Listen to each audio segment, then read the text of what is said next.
Hey folks, this is Kyle Q and I have a new training video for you. This is a collection of training that I have been doing this week, which has been without a doubt the worst training week of the entire training cycle.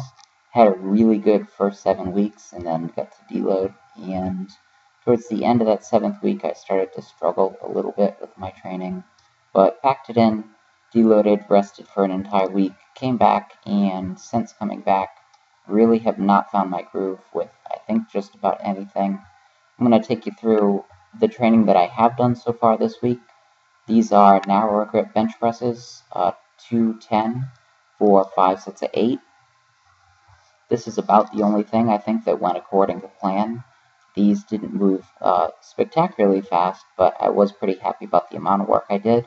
Then I felt like going into this 2-week cycle, I was going to have to reduce percentages on my bench press, focus on closer grip work, and focus on getting lower exertion work in. Was happy to say that I was able to accomplish that with these 5 sets. Now, I do have 2 more sessions to go on my bench press, and I'll get into this in just a little bit. I don't know exactly how that's going to go this week, but I do have 2 more sessions planned, and again, the exertion for those 2 other sessions will be pretty similar to this. The focus is just on strict pauses, good rate of force development, and doing a lot of cumulative low exertion volume, and again trying to rebuild my bench press by doing that volume work. So the bench pressing didn't go too bad. I also did a little bit of squat singles.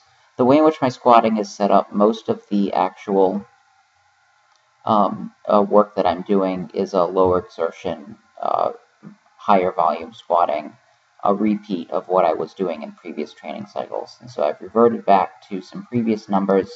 I'm going to be working with 290 for sets of 10 and 240 for sets of 10 with a double pause. So I'm basically resetting by a few weeks and then repeating that same path. This right here is 415. That actually didn't move terribly badly. I did get a little hung up midway up on that squat, but I wasn't too upset about the bar speed on that. Prior to that, I had done 405 for 3 singles. I feel like my squat should be feeling a little bit better than that, but in all honesty, I wasn't too upset with it. Got in those squat singles earlier in the week. I do have to do the bulk of my volume later in the week. I just figured I'd do the few singles that I'm supposed to do. I'd do those early in the week when I was still fresh coming off the deload.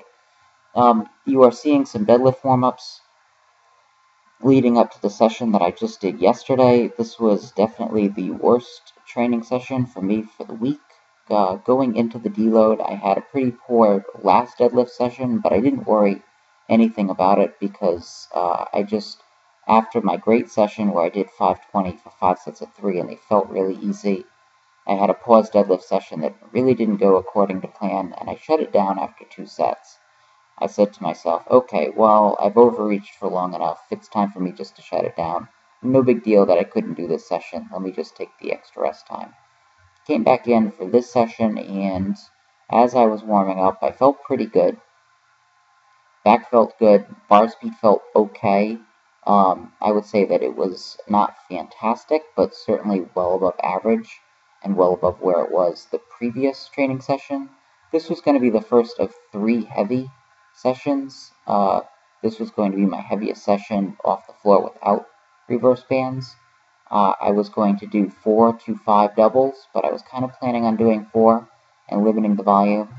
Actually went all the way up to 550 and decided that that would be the right number. Was looking for around an RPE 9, something in which I knew I clearly had 1 rep left on the tank. On all of these, first 2 sets really didn't go too badly. I would have liked to see them move a little faster, but honestly I wasn't too upset about it, and I didn't feel like I was spending too much time under tension. Think about another second or so on that second rep, and it would have been too much. But after I switched over to straps, the first rep felt fine, but the second rep, as I was coming up, something weird happened. I don't know exactly how to explain what happened, but all I can say is I set my hips too high. I was really lazy with what I was doing with my back, and what ended up happening is I felt this weird pop down in my calf, and I got up. I immediately dropped it. I got up and I flexed my calf, and I realized, well, there's no pop in my calf, there's nothing wrong with my calf, but now my back really hurts. So the short of it is I was careless with my technique, and now 1 day later, my lower back is pretty sore. No pain radiating down to my legs, it's just really soreness. There's not really any pain. I can tell my back is really tight and really unhappy, but I'm icing it. I'm taking some anti-inflammatories, and I'm hoping that things are going to be workable in a few days. I don't think it's really an injury per se, but that kind of culminates in what has officially been the worst training week for me so far this training cycle.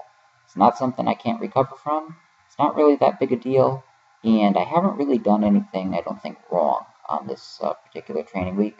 I do think that for my last deadlift session, I probably should have stayed about 10 pounds lower, but honestly, I haven't been badly overreaching on anything. It just hasn't clicked, and I got a little unlucky on that third set, and now I have to lick my wounds and recover and live to fight another day. And I will do that and right this ship soon, because I am midway through my training cycle and I need to get things figured out for this meet. So I'm going to go ahead and do that, and until then, I'm just going to rest today. Anyway, keep checking in. More videos for you very soon.